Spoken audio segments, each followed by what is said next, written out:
aktivitas yang ditunaikan setelah tidur itu disebut dengan hajada dalam bahasa Arab. Ha besar, jim, dal. Sudah? Ha, jim, dal. Kalau Anda ingin berusaha bangun setelah Anda tidur itu, misal, saya mau beraktivitas di malam hari. Saya berikhtiar untuk bangun. Saya usahakan serius. Harus bangun, harus bangun. Saya pasang alarm, saya siapkan baik-baik. Maka usaha untuk mewujudkan sesuatu dengan serius tambah tak di awal kata dasarnya, tak. Sudah? Harakatnya fathah. Setiap penambahan selalu umumnya harakatnya fathah, tak. Kemudian motivasi saya berlipat. Saya mesti bangun nih. Saya nggak boleh telat. Motivasi berkali lipat. Tambah. Ayo tambah, tambah. Double. Beda dari biasanya. Double dalam bahasa Arab disebut dengan tasydid namanya. Tasydid. Tambahkan tasydid sebelum huruf akhirnya. Ini huruf akhir dal. Saya tambahkan sebelum huruf akhirnya. Jim. Pakai tasydid. Tahajjud. Sifatnya ganti fathah sebelum akhir dengan dhammah. Kalau dhammah apa harakatnya? A atau I?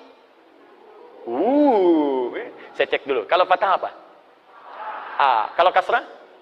I. Kalau dhamma? Ingat ya, nanti setiap harakat itu penting dalam bahasa Arab. Kalau Bapak Ibu belajar filologi di bahasa Arab, itu setiap harakat ada maknanya. Saya kasih contoh cepat Ibu ya. Kalau Ibu misalnya ingin berbicara kasrah, ini harakat menunjuk pada perempuan umumnya. Tipis, kecil. I. Makanya kalau laki-laki fathah A, anta, perempuan I, anti. Laki-laki jazakallah khair, ka, perempuan I, jazakillah khair. I. Ingat Bu ya, jazaki untuk perempuan. Setiap yang ada I itu perempuan. A, laki-laki. Jangan lagi terjadi setelah saya mengajar selesai, datang sekolangan ibu mengatakan, Ustaz terima kasih, materinya bagus. Jazakillah khair. I. Saya masih pakai peci. Nah ya, itu. Jadi kalau paham itu semua, mudah mengaplikasikannya. Bapak pulang malam-malam dari sini, sholat sendirian pikir. Begitu pulang jam 3 malam-malam. Di situ ada misalnya, pas di tengah jalan, ada suara, nggak usah panik, kasroh ya. Udah. Nggak, sini. Kalau ingin dirubah jadi sifat, dengan kesungguhan, ganti harakatnya jadi dhammah. Tahajud. Tahajud. Dah, lihat sini, lihat. Fokus ya. Salat yang ditunaikan di waktu malam, diawali dengan tidur, aktivitas yang ditunaikan di waktu malam, setelah tidur disebut dengan hajada. Kalau serius direncanakan, tambah ta di depannya, tahajada. Kalau motivasinya berlipat, tambah tasdid di atas huruf sebelum akhirnya, jadi tahajjud. Paham? Baik, fokus.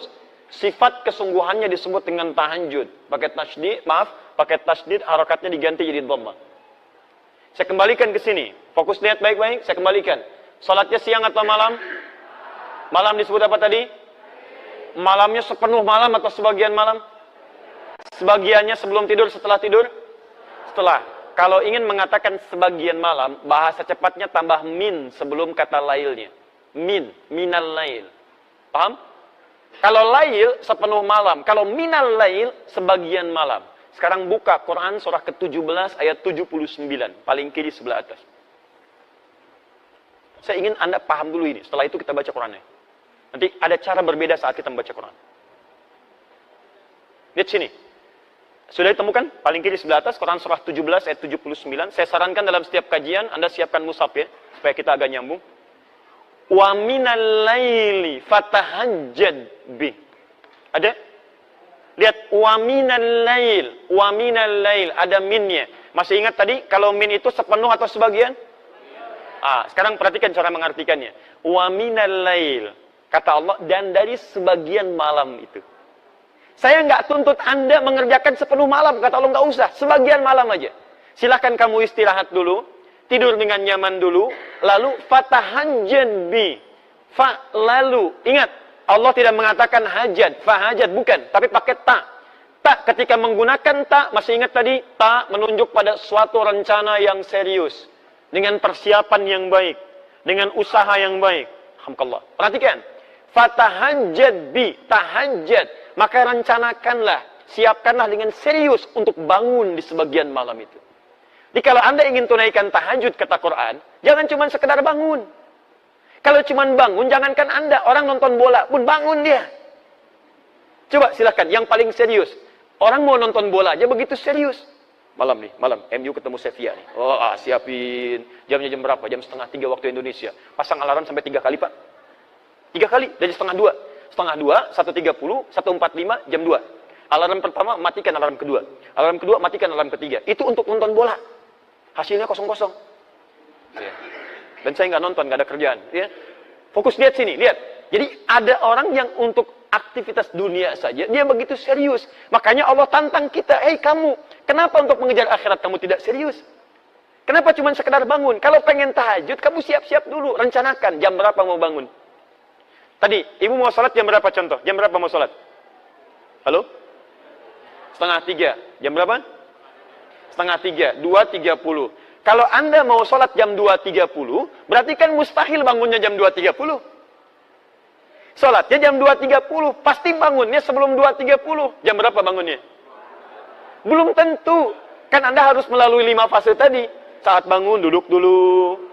Ingat, tanpa disadari, duduk dari bangun malam itu beda dengan duduk biasa. Anda mungkin cuma begini, tapi begitu melihat jam, sudah 30 menit tuh. Kalau nggak percaya silahkan, bangun malam, duduk dulu begini. Begitu duduk, lihat jam, 2:30. Belum yang kedua, hilangkan bekas ngantuk. Belum yang ketiga, 10 ayat terakhir Ali Imran. Kalau hafal, kalau enggak cari mushaf dulu kan. Silahkan cek. 4, belum berdoa. 5, belum wudhu. Apa dari situ langsung wudhu? Kan pergi kamar mandi dulu. Kamar mandi baca doa dulu. Wudhu dengan sempurna. Gosok gigi dulu. Balik lagi, pakai pakaian. Berapa waktu yang dibutuhkan? Halo? Bukan iya, berapa lama? Misal 40 menit, misal. 2:30 kurangi 40 menit jam berapa? Jam 1:50. Artinya, Anda kalau ingin sholat jam 2:30, Anda mesti siap bangun jam 1:50. Makanya wajar, tadi ada kalimat Nabi bangunnya 1:30, kalau dikonversi ke sekarang. Karena ada siap-siap dulu, macam-macam dulu. Nah, sekarang persoalannya, Bapak tadi, Ibu tidur jam 9. Kalau dibalik, Ibu jam 9, Bapak jam 10. Rata-rata tidur berapa jam? 6 jam. Ada yang lain? 6 jam, baik. 1:30 kurangin 6 berapa? Ayo berapa? Jam 8? Ya? Jam 8 ya? Berarti begitu selesai Isya langsung tidur tuh. Lihat, Isya tadi kan selesai. Jam 20 kan? Kalau Anda ingin bangun jam 1:50, artinya jam 8, Anda jangan kerjakan apa-apa lagi. Jelas ya? Ingat baik-baik. Kalau Anda punya kebiasaan tidur 6 jam, jadi tidur 4 jam, berarti 2 jam nanti di siang akan menuntut Anda untuk beristirahat. Karena metabolisme tubuh kita akan menyesuaikan, menuntut kita untuk meminta waktu itu. Karena itu kita harus konsisten. Kebiasaan Anda tidur berapa jam? 6 jam. Saya mau bangun jam 1:50, untuk sholat jam 2:30. Artinya, kurangi 6 jam di situ, ba'da Isya, selesai, kemudian langsung istirahat pada waktu yang ditentukan. Jelas? Baik, fokus. Salat tahajud paling lama berapa menit? Nanti kita akan lihat saat masuk caranya ya. Jangan-jangan salat jam 2:30 selesai jam 3 gitu ya. Masya Allah. Tidur lagi, bangun jam 6. Ini jadi masalah. Sekarang belum selesai, ingat belum selesai. Kita sampai tuntas. Kalau mau belajar bahasa Quran, setiap harakatnya bisa punya makna. Sekarang lihat. Fokus. Lihat sini. Taknya sudah selesai. Tak, rencanakan, siapkan. Tasdidnya apa? Tadi masih ingat tasdid artinya apa? Motivasi berlipat. Nah, ini bahasa Quran yang sangat indah. Secara psikologi bisa dijelaskan dengan baik. Kalau kita ingin semangat mengerjakan sesuatu, kita mesti punya motivasi. Sama Bapak Ibu kalau nggak punya motivasi ke sini, siapa yang mau datang ke sini? Apa yang bisa memaksa Anda mengalahkan tidur siang dibandingkan datang ke sini? Kadang-kadang sampai datang, kantuk juga ditahan-tahan. Yang penting bisa hadir. Apa motivasinya? Sama malam juga begitu kata Quran. Kalau Anda tidak punya motivasi menunaikan ibadah, nggak ada semangat bisa datang dengan baik. Maka dari itu ketika Allah menghadirkan tasydid, fatahajjad, ada tasydidnya di sini. Maka dihadirkanlah kemudian motivasi pada kita. Ayat selanjutnya, teruskan ayatnya. Saya agak percepat.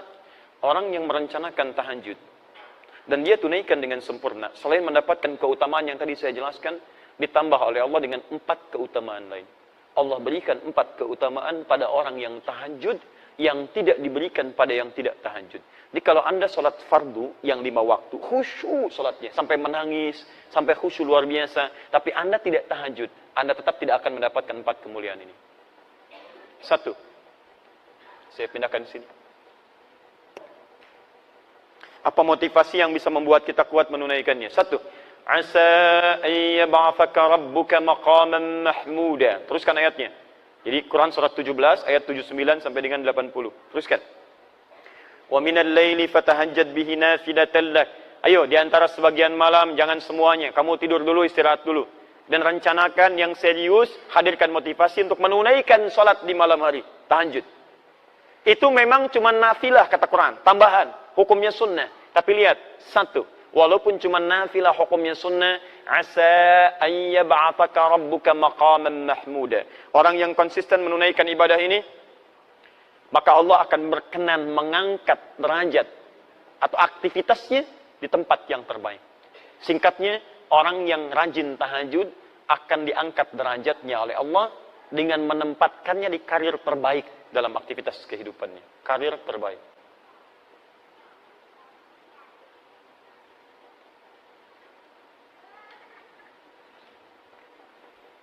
Jadi ada maqam mahmuda, itu berbeda.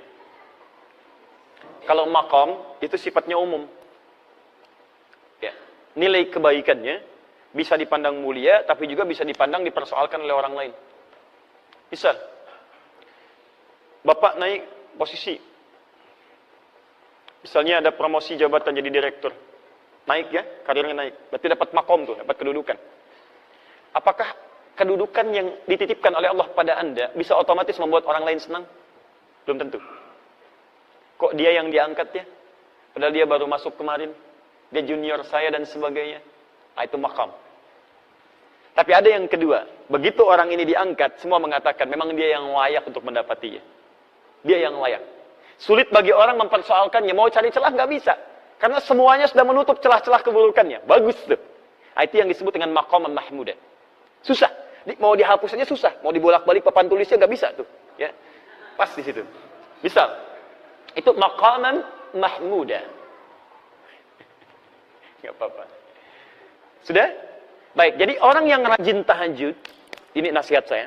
Orang yang rajin tahajud, ditunaikan dengan benar, maka hal pertama yang Allah anugerahkan kepada kita, apapun aktivitasnya, Allah akan tempatkan di tempat yang terbaik dalam kehidupannya. Misal, kalau Anda misalnya pengusaha atau berbisnis atau apapun dalam kehidupan, termasuk ibu misalnya beraktivitas, maka Allah akan tempatkan di tempat terbaik menurut Allah, bukan menurut manusia. Kalau menurut manusia begini, posisi yang terbaik, manajer atau direktur? Bu, oh ibu langsung direktur itu ya. Baik. Direktur, alhamdulillah. Sekarang pilih mana bu? Direktur gajinya misalnya, taruhlah 200 juta sebulan. Tapi maaf, kesulitannya meningkat. Sulit sholat, banyak rapat, ya, kemudian mohon maaf, aktivitasnya jadi melebar, ya, aktivitas bahkan dekat dengan maksiat. Kalau dulu misalnya, ya, mohon maaf ya, mainnya tenis, sekarang sudah golf, ya, yang dilihat sudah lain, yang dipukul sudah lain, yang nemani sudah lain. Kalau dulu yang ngantar-ngantar bawa mapnya laki-laki, sekarang direktur, sekretarisnya perempuan, misal. Atau manajer, gajinya beda sedikit lah, 100 juta misalnya. Sholatnya enak, nyaman. Jumatan juga nyaman, masih bisa ikut tausiah. Aktivitas bisa menghindar dari banyaknya maksiat. Ibu pilih mana sekarang, manajer atau direktur? Ah, sudah. Baik, ganti lagi Bu, ganti supaya paham betul. Manajer dengan pegawai biasa. Manajer levelnya gaji 100 juta. Masya Allah, tapi sholat susah, Jumatan susah, pengajian susah. Baik, peluang maksiatnya tinggi, gaulnya itu sudah mulai meningkat. Pegawai biasa, turunkan, gaji cuma 1 juta. Sholatnya enak, nyaman. Jumatan bisa, taklim lancar, maksiat tertinggalkan. Ah, ibu pilih mana? Manajer 100 juta, potensi maksiat tinggi, pegawai biasa 1 juta dekat dengan Allah. Ayo.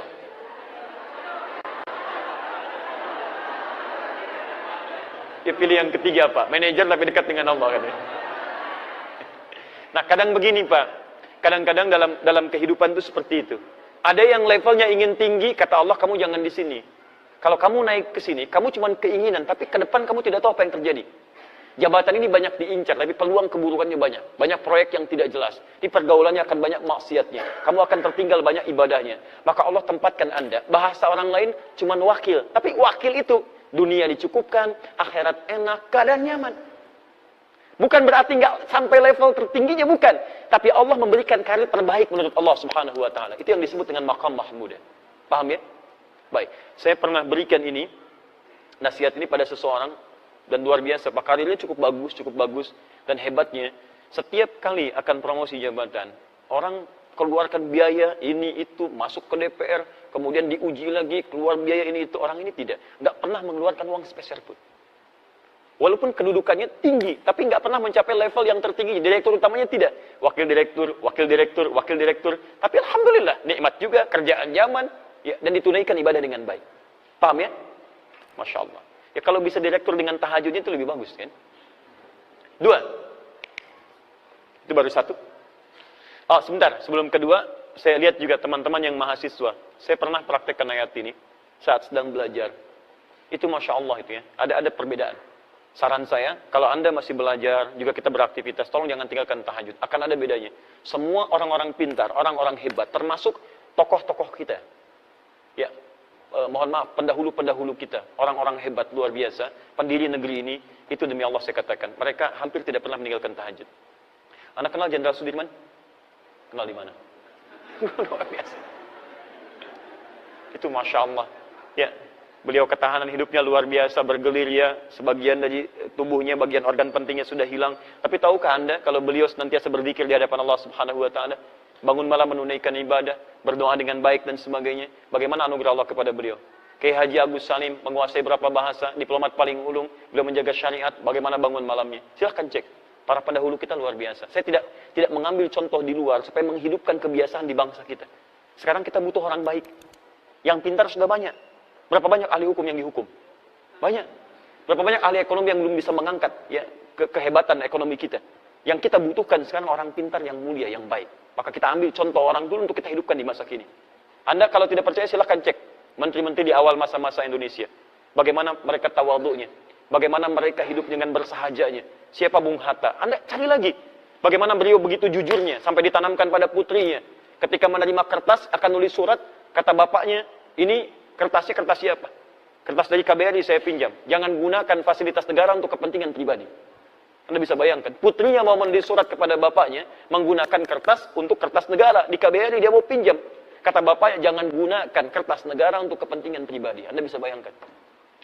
Anda kenal M. Nasir, Perdana Menteri pada saat itu. Bagaimana hidupnya diabdikan untuk bangsa. Levelnya luar biasa. Qurannya, hadisnya, prakteknya sampai dihormati di Timur Tengah.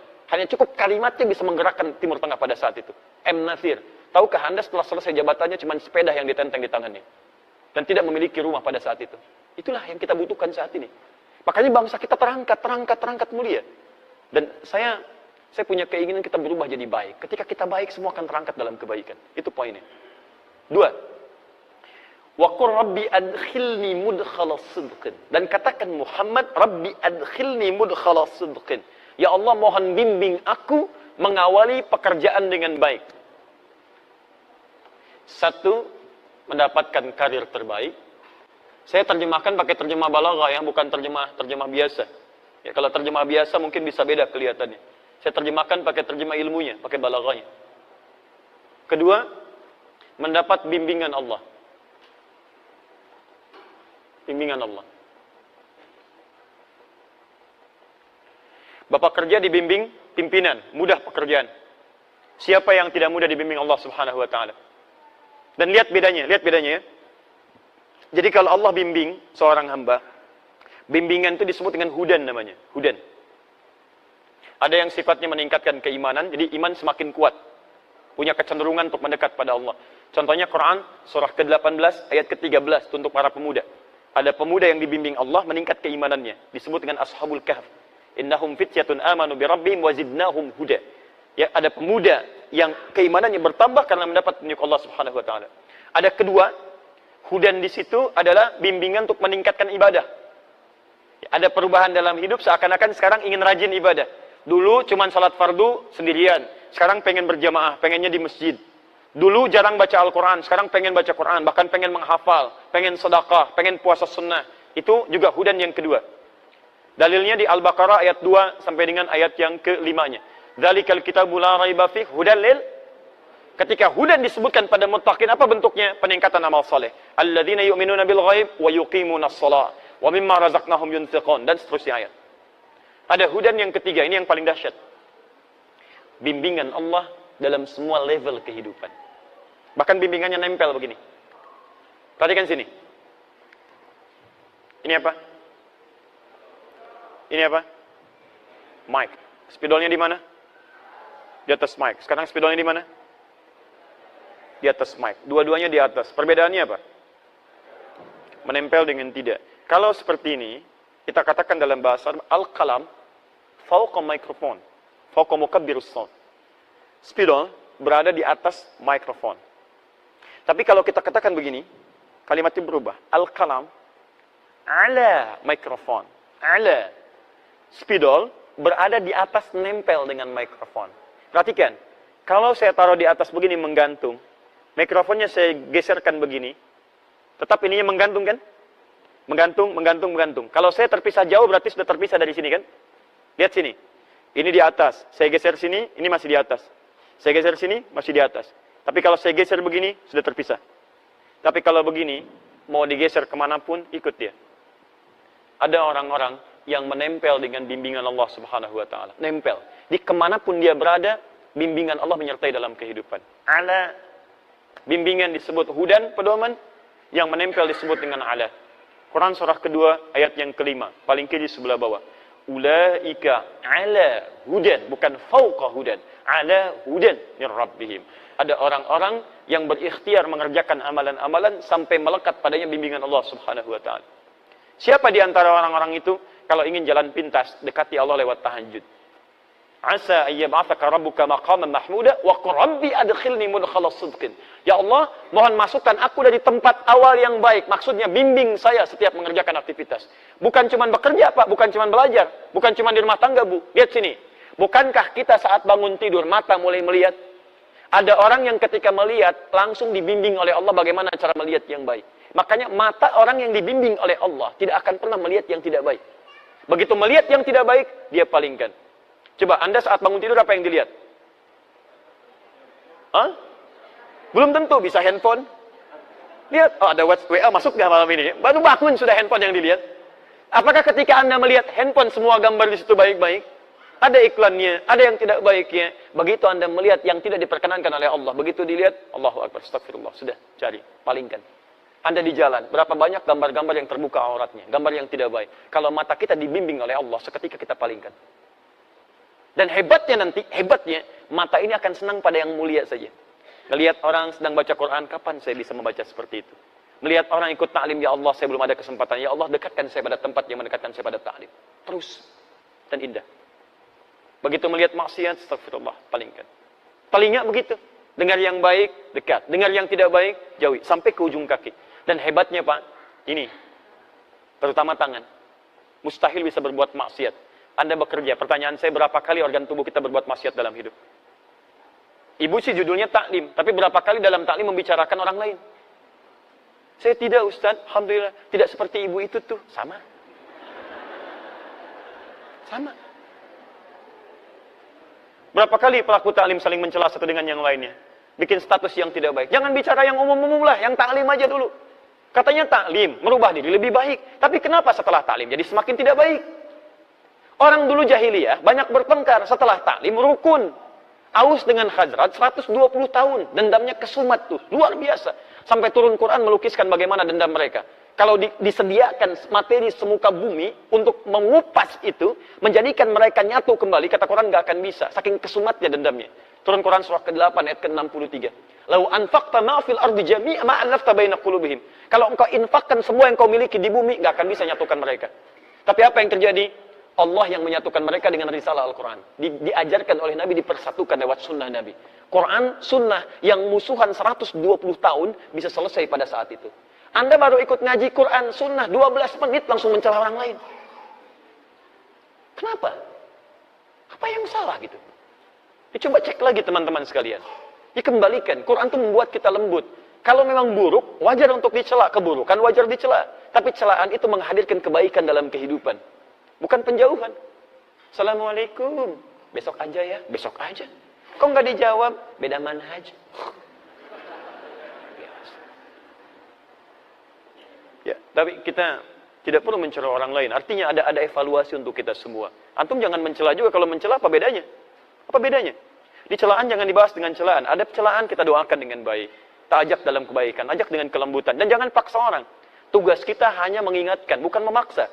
Nabi saja turun ayat, fadzakir innama anta mudzakir. Muhammad ingatkan, tugas kamu mengingatkan. Lasta alaihim bimusaitir, bukan paksa orang. Jadi kalau kita bukan Nabi paksa orang, artinya ada yang salah dalam kehidupan kita. Paham ya? Halo, kenapa jadi muram begini? Tiga. Saya sederhana. Kalau ada yang kurang baik dari saya, tinggalkan.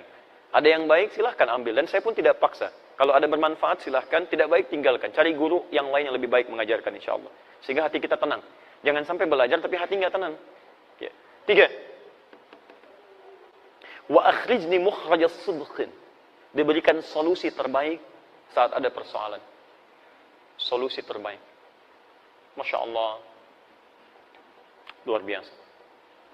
Tidak ada orang yang tidak punya masalah dalam kehidupan. Semuanya punya masalah. Tapi ada orang-orang yang sebelum mendapatkan masalahnya, sudah diringankan masalahnya oleh Allah Subhanahu wa Ta'ala. Bukan nggak punya masalah, masalahnya sama. Coba lihat, saya tadi barusan mau ke sini Pak Bu. Macet Pak Bu. Kita lewat tol tadi, macet. Luar biasa. Dan bukan cuma saya mengalami kemacetan, banyak orang macet juga. Tapi apakah semua orang yang mengalami kemacetan punya sikap yang sama menyikapi kemacetan? Tidak. Ada yang saling klakson, ada yang ngosenggolan, ada yang saling berselisih dengan kata-kata. Ada yang saling macam-macam. Tapi tidak sedikit juga yang santai aja. Mau ngapain? Mengeluh juga tidak menyelesaikan persoalan. Apakah dengan klakson macet selesai? Hah? Apakah dengan bikin status macet selesai? Ceklik. Macet. Tetap aja macet. Silahkan cek. Ada orang-orang yang hatinya justru diberikan ketenangan oleh Allah. Dikasih macet. Alhamdulillah ya Rabb. Macet. Alhamdulillah. Luar biasa. Quran bisa dihafalkan. Begitu sampai ke tujuan 30 ayat. Bayangkan. Kalau manhaj diterapkan itu 10 ayat akhir Ali Imran, selesai itu. Ini sudah 1 tahun belum selesai. Apa butuh kemacetan tiap hari? Jelas ya? Jadi enak. Jangan dikira level ustadz gak punya masalah, banyak masalahnya. Kadang-kadang jangankan masalah pribadi, masalah jamaah, ya dipersoalkan juga. Silahkan cek. Bukankah kalau Anda banyak pertanyaan masalah diserahkan pada ustadz? Bukan nggak punya masalah, tapi ada orang-orang tertentu ketika Anda dekati Allah dengan sesuatu, Allah ringankan persoalannya. Itu janji Allah. Janji Allah. Lihat, contoh, kita ambil dalilnya. Quran surah ke-65, di akhir ayat kedua, di awal ayat ketiga. Kita hafal ayatnya. Wa may yattaqillaha yaj'al lahu makhraja wa yarzuqhu min haitsu la yahtasib. Wa may yattaqillaha, siapa yang bisa meningkatkan takwanya kepada Allah? Tingkatkan. Fi'il mudhari itu progresif naik. Tingkatkan. Yaj'al lahu makhraja. Makhraja, lihat. Yattaqillah yaj'al lahu makhraja. Wa may yattaqillah yaj'al lahu makhraja. Makhraja. Ini yang kita berikan nasab. Wa yarzuqhu min haitsu la yahtasib. Perhatikan. Lihat persamaannya. Siapa yang bisa meningkatkan takwanya kepada Allah, takwa tingkatkan kepada Allah. Persamaannya lihat. Yaj'al lahu makhraja, kami berikan solusi, jalan keluar dari setiap persoalan yang dihadapi. Dan kalimatnya tidak menggunakan alif lam. Makhraja bukan al-makhraj, makhraja. General, umum, nakirah. Artinya persoalan apapun dalam kehidupan sepanjang Anda tingkatkan takwa, diberikan solusi. Jadi sederhana sebetulnya, kalau Anda punya masalah dalam hidup, Anda punya problem, dimanapun tuh, di rumah tangga, di pekerjaan, kehidupan sosial. Sederhana solusinya, tingkatkan takwa, kata Allah, saya urai masalah Anda. Biayanya tidak mahal, tenaganya tidak banyak. Jadi kalau Anda punya masalah dalam hidup, kedudukan tinggi, harta berlimpah, cuman masalah nggak pernah tuntas, coba cek. Barangkali bukan kurang terhormat Anda, barangkali kurang takwa. Bukan kurang kaya, barangkali kurang ini, kurang takwa. Ini poinnya. Nah sekarang, Ya Allah, kalau saya ingin tingkatkan takwa, bagaimana caranya? Banyak. Disebutkan 115 kali kata takwa dalam Quran setidaknya. Tapi cara cepatnya, perhatikan. Ketika menyebutkan takwa, masih ingat tadi? Quran surah 51, ayat 15 sampai dengan ayat 18 tadi? Innal muttaqina fi jannatin wa uyun. Ada orang-orang takwa tinggalnya di taman surga. Akhidina ma atahum rabbuhum. Innahum kanu qabla dzalika muhsinin. Mereka itu, Masya Allah, mengambil segalanya dari Rabbnya. Nikmatnya langsung dari Rabbnya. Mereka di dunia itu orang-orang yang muhsin. Siapa mereka? Ayat 17-nya. Kanu qalila minal laili ma yahja'un. Bahasa cepatnya, mereka rajin tahajud. Orang takwa rajin tahajud. Kata Quran, tingkatkan takwa. Apa di antara takwa amalannya? Tahajud. Lihat, perhatikan. Yaj'al lahu makhraja. Orang meningkatkan takwa diberikan solusi jalan keluar. Ketika Anda tahajud, lihat bagian ketiganya. Wa akhrizni mukhraja sidqin. Mukhraja sidqin. Asa ayyab'atsaka rabbuka maqaman mahmuda wa qur rabbi adkhilni mudkhala sidqin wa akhrijni mukhraja sidqin. Makhraja, jalan keluar. Kalau jalan keluar itu langsung dibimbing, langsung dibimbing, langsung dibimbing. Rubah kalimatnya dari kata makhraj jadi mukhraj. Makhraj, mukhraj. Orang rajin tahajud dibimbing Allah Subhanahu wa taala. Ketika punya masalah, bukan cuma dia yang berikhtiar untuk menyelesaikannya, tapi Allah langsung berikan bimbingan. Begini jalan keluarnya. Ini ambil, ini tinggalkan. Jangan bersedih, tanamkan keyakinan. Nabi pernah berusaha menghafal Quran dengan ikhtiarnya.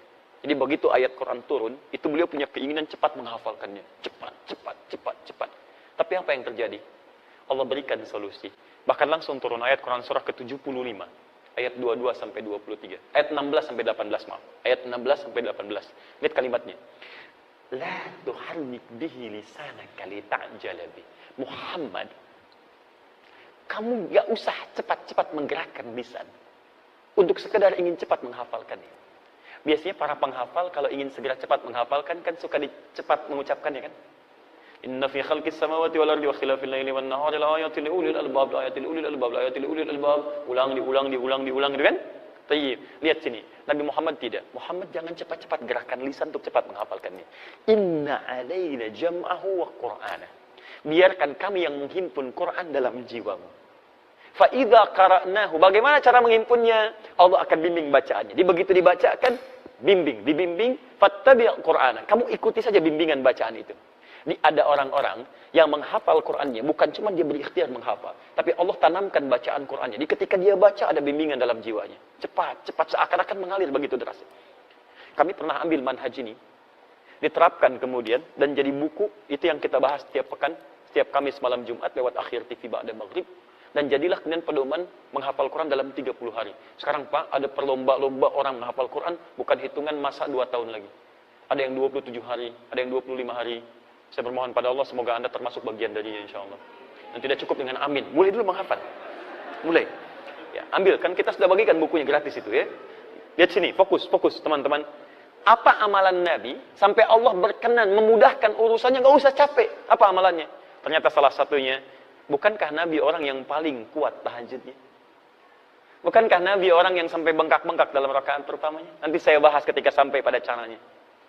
Dan ayat ini turun, Quran surah 17 ayat 79 sampai 80 ini, bukankah ayat itu diturunkan untuk mengisahkan peristiwa ditolongnya Nabi dalam pengepungan pada saat itu oleh 100 pemuda, pasukan khusus pada saat itu. Jadi kalau sekarang kita di komplek angkatan laut ada pasukan khususnya, yang hantu laut luar biasa, terbaik di dunia, Denjaka, ya Detesmen Jala Mangkara. Kalau dulu itu misal seperti itu 100 orang. Pedang terhunus, jangankan manusia. Kata sejarawan mengatakan, ini hewan lewat ketahuan. Hewan saja. Bahkan mengatakan lalat itu datang sudah ketahuan. Dan Nabi SAW dikepung di dalam rumah itu. Jadi ini ada rumah, kediaman. Di dalamnya ada 3 orang. Rasulullah SAW, Abu Bakar radhiyallahu ta'ala anhu, Ali bin Abi Thalib radhiyallahu ta'ala anhu. Dua-duanya orang terkasih Nabi. Dan tidak boleh memisahkan satu di antara keduanya. Karena dua-duanya dipuji Nabi, punya kemuliaan tingkat tinggi luar biasa. Abu Bakar, apa dibandingkan dengan kita? Hei orang-orang yang seringkali mencela Abu Bakar, apa faedah Anda di hadapan Abu Bakar radhiyallahu ta'ala anhu? Beliau itu menantu Nabi, mertua Nabi, sahabat Nabi, dipilih oleh Nabi menemani Nabi ke Madinah. Kalau bukan orang biasa, itu mustahil dipilih Nabi. Kenapa beliau yang dipilih? Dipilih Nabi, menemani Nabi, orang yang pertama kali, termasuk pertama beriman kepada Nabi. mengorbankan hartanya untuk dakwah Nabi, menemani Nabi sampai dengan ke Madinah, menjadi mertua Nabi sallallahu alaihi wasallam. Saat wafat makamnya di samping Nabi, hidup dengan Nabi di dunia, kuburnya di samping Nabi, dan di akhirat bersama Nabi sallallahu alaihi wasallam. Lantas Anda dengan mudah mengatakan celaan kepada sahabat Abu Bakar. Anda siapa? Sahabat Nabi bukan, menemani Nabi tidak, berinfak untuk dakwah Nabi juga tidak, mertua Nabi bukan, tetangga Nabi bukan, kerabat Nabi bukan, wafat Anda jauh dari makam Nabi. Dan belum ada ayat turun menjamin surga Anda. Anda siapa? Abu Bakar. Kedua, Ali bin Abi Thalib. Duhai yang merendahkan sahabat Ali bin Abi Thalib. Anda siapa? Ali bin Abi Thalib termasuk keluarga Nabi. Pemuda yang sangat luar biasa. Dipuji Nabi. Dan dipilih untuk mendampingi putri terkasih Nabi. Kalau bukan orang yang luar biasa, mustahil dipilih. Masa mau titipkan pada yang lain? Yang dipilih Ali bin Abi Thalib. Jenius orangnya. Pemuda ahli surga. Luar biasa. Dipilih. 3 orang berada di situ. 3-3-nya mulia. Tapi hebatnya, ketika Nabi mengetes wala wal bara itu luar biasa. Kata Nabi, Abu Bakar ikut saya. Temani saya hijrah. Siap ya Rasulullah. Ali, kamu tidur. Ini yang hebat. Ali, kamu tidur di tempat saya ini. Lakukan penyamaran. Tidur.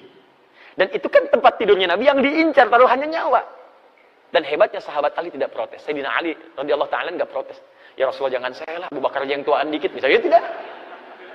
Tidak. Abu Bakar ikut saya, kamu tidur. Tapi kisahnya bukan di situ. Kisahnya, kok bisa pasukan khusus yang tahan dari kantuk dan macam-macam, tiba-tiba bisa dibikin kantuk pada saat itu. Waktunya tiba, lenggang aja keluar, walaupun gak bawa kangkung. Silakan cek. Jalan keluar. Nabi SAW dengan sahabat Abu Bakar keluar dari situ. Penjagaan 100 pemuda, pedang terhunus. Tiba-tiba keluar begitu saja. Ditutup pandangannya. Ditutup. Apa yang bisa menyebabkan itu? Ayat-ayat yang turun tentang peristiwa tadi. Di antaranya ayat-ayat tahajud. Wa akhrijni mukhrajas sidqin. Allah yang langsung bimbing Nabi keluar dari tempat pengepungan itu. Jadi kalau Anda, mohon maaf teman-teman sekalian, ayat ini turun kalau kita ambil kaidah asbabun nuzul, al-ibratu bi umumil lafzi la bi khususis sababi. Hikmah dari ayat, hukumnya jangan dilihat dari asbabun nuzulnya, tapi dilihat dari keumuman makna ayatnya. Artinya, Allah ingin menyampaikan, kalau Anda sedang dikepung oleh persoalan kehidupan, membuat Anda tertekan, membuat Anda seakan-akan punya perasaan gelap, seakan-akan lemah dan sebagainya, ahli tahajud akan dilindungi oleh Allah Subhanahu wa taala. Tunjukkan pada saya pekerjaan mana yang Anda kerjakan gak ada saingan. Kadang-kadang ada yang ingin menyingkirkan, menyungkurkan jahat terhadap Anda. Salah satu caranya, Anda bangun malam, dekati Allah Subhanahu wa taala. Kalau sudah dekat dengan Allah, siapa yang bisa mengalahkan Allah dan berani berperang dengan Allah Subhanahu wa taala? Paham ya? Terakhir. 4. Waj'alni min ladunka sultanan nasira. Saya mohon maaf ya, lebih sedikit dari 2:30 ya, untuk menyempurnakan ini dulu. Waj'alni min ladunka sultanan nasira. Dan mohon ya Allah, jadikan untuk saya pertolongan langsung darimu. Jadi kalau yang tadi dibimbing, diberi solusi, kalau yang keempat ditolong langsung oleh Allah tanpa perantara. Ahli tahajud mendapat perlindungan langsung dari Allah Subhanahu wa taala. 3 hilang, 1 datang. 1, 2, 3, 4. Karir terbaik, bimbingan dari Allah, solusi. Yang keempat, mendapat perlindungan dari Allah Subhanahu wa taala. Masya Allah. Kalau sudah seperti itu, apalagi yang disoalkan? Maka Anda semua akan mengatakan, kalau nggak percaya, lakukan dulu. Maka ketika Anda sudah mendapatkannya, Anda akan mengatakan, wa qul ja'al haqq wa zahaqal batil, innal batila kana zahuqa. Benar memang yang datang dari al-haq, sungguh benar dari Allah Subhanahu wa taala. Kebatilan akan hilang. Kebatilan dari perasaan saya, kebatilan dari pikiran saya, kebatilan dari tindakan saya, dan kebatilan yang datang dari banyak orang hilang semua dengan kedekatan kita bersama Allah Subhanahu wa taala. Jelas? Dulu ada slogan, bersama kita bisa. Ahli tahajud beda, bersama Allah kita bisa. Paham ya? Jangan dipotong video saya, mohon teman-teman di media sosial dan sebagainya. Ini khusus bahasan tahajud, bukan yang lain. Sudah? Jelas di sini?